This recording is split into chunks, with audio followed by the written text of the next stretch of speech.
ای charging station کے لیے solar power system نصب کرنے کا فیصلہ۔ ای ٹیکسی اسکیم میں پنجاب حکومت کی جانب سے سبسڈی دی جائے گی۔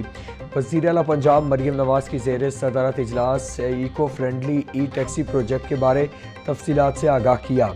وزیر اعلیٰ کا جناح ٹرمینل سے ہربنس پورہ یلو لائن پروجیکٹ پر جلد از جلد کام شروع کرنے کا حکم۔ مریم نواز کی عوام کی سہولت کے مطابق روٹس کا تعین کرنے کی ہدایات۔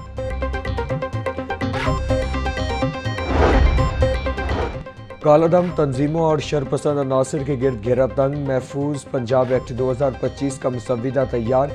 ایکٹ صوبائی، ڈویژنل اور ڈسٹرکٹ انٹیلیجنس کمیٹیوں کو اجتماعی فیصلہ سازی میں مدد دے گا۔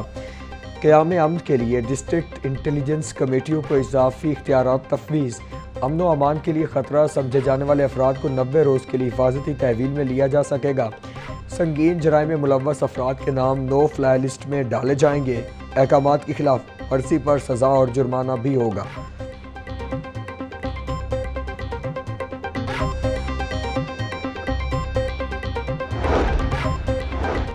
وزیر اقلیتی امور رمیش سنگھ اروڑہ کی یو این ڈی پی کے وفد سے ملاقات۔ انسانی حقوق کے فروغ اور تحفظ بارے اقدامات پر گفتگو۔ رمیش سنگھ اروڑہ کہتے ہیں، ایسا پنجاب تشکیل دیں گے جہاں ہر شہری بلا امتیاز اور مساوی مواقع کے ساتھ زندگی گزار سکے۔ ضلعی کمیٹی اور اقلیتی مشاورتی کونسل پنجاب کے قیام کے مثبت نتائج سامنے آ رہے ہیں۔ نوجوانوں کے لیے انسانی حقوق کی تعلیم پر مبنی پروگرام سمیت متعدد پروگرام کا آغاز کیا گیا ہے۔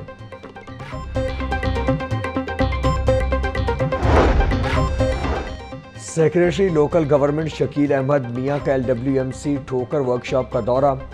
ویسٹ مینجمنٹ ٹریننگ سینٹر کا افتتاح کر دیا۔ شکیل احمد میاں نے ویسٹ کلیکشن کے لیے استعمال کی جانے والے لوڈر رکشوں کا جائزہ لیا۔ شکیل احمد میاں بولے، ستھرا پنجاب میں کام کرنے والے مانیٹرنگ افسران کی ٹریننگ کروائی جائے گی۔ صفائی کے نظام میں جدت کے لیے صوبے میں نئی مشینری فراہم کی جائے گی۔ پنجاب بھر میں صفائی کے نظام کو جدید خطوط پر استوار کیا جا رہا ہے۔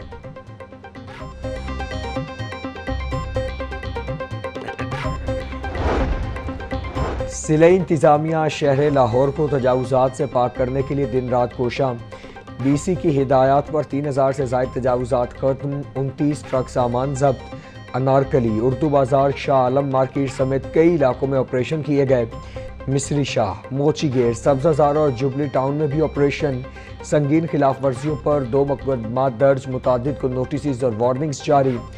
ڈپٹی کمشنر سید موسیٰ رضا بولے، تجاوزات کا خاتمہ کر کے شہر کی خوبصورتی بحال کریں گے۔ 3 ڈسٹرکٹ اینڈ سیشن ججز کی خدمات وفاقی حکومت کے سپرد۔ مختلف بینکنگ کورٹس میں تعینات کر دیا گیا۔ چیف جسٹس ہائی کورٹ کی منظوری کے بعد نوٹیفیکیشن جاری۔ ایڈیشنل سیشن جج خالد ارشد، ایڈیشنل سیشن جج اسرار زادہ اور ایڈیشنل سیشن جج محمد علی کا تبادلہ بینکنگ کورٹس میں کیا گیا۔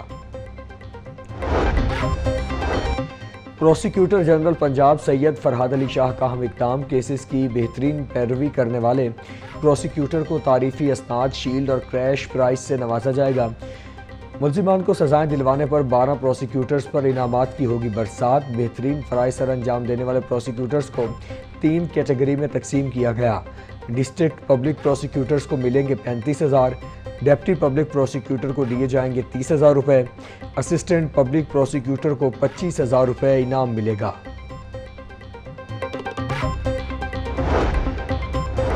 ہائی کورٹ میں DG والڈ سٹی اتھارٹی کی تعیناتی کے خلاف درخواستوں پر سماعت 3 جون تک ملتوی۔ والڈ سٹی اتھارٹی کے وکیل کی جانب سے سماعت ملتوی کرنے کی استدعا کی گئی۔ جسٹس شجاعت علی خان نے کیس کی سماعت کی۔ عدالت نے چیف سیکریٹری سمیت دیگر سے جواب طلب کر رکھا ہے۔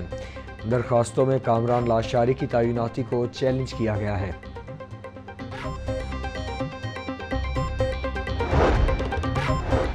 CCPO کی زیر صدارت اقبال ٹاؤن اور صدر ڈویژنز کا اجلاس۔ بلال صدیق کمیانہ کا جرائم کی شرح میں نمایاں کمی پر اطمینان کا اظہار۔ CCPO کی جرائم پر قابو پانے کے لیے CCD سے بہترین کوارڈینیشن جاری رکھنے کی ہدایات۔ بولے، آپریشنز اور انویسٹیگیشن ونگز بہترین کارکردگی کا مظاہرہ کریں۔ نوجوان نسل کو منشیات سے بچانا ہماری ذمہ داری ہے۔ مظلوم کو فوری انصاف کی فراہمی میں اپنا کردار ادا کریں۔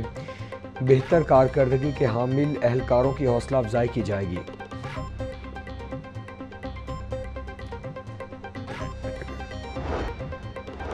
اسٹیپ سکولز اور فنش گلوبل ایجوکیشن کا جدید علوم کے لیے اشتراک، فن لینڈ کے تعلیمی ماڈل پر مبنی جدید اسٹیپ سکولز کے قیام کا اعلان۔ تقریب میں تعلیمی ماہرین اور محققین کی بڑی تعداد شریک ہوئی۔ جدید طرز پر قائم اسٹیپ سکول میں تدریسی نظام تحقیق پر مبنی سیکھنے کے طریقوں اور عالمی نصاب کے اصولوں پر استوار ہوگا۔ اسٹیپ سکولز کے ڈائریکٹر فہد بھٹی کا کہنا تھا، اسکول میں بین الاقوامی معیار کا نصاب، سیکھنے کے جدید طریقے اور طلباء کی فکری و سماجی تربیت کو بنیاد بنایا جائے گا۔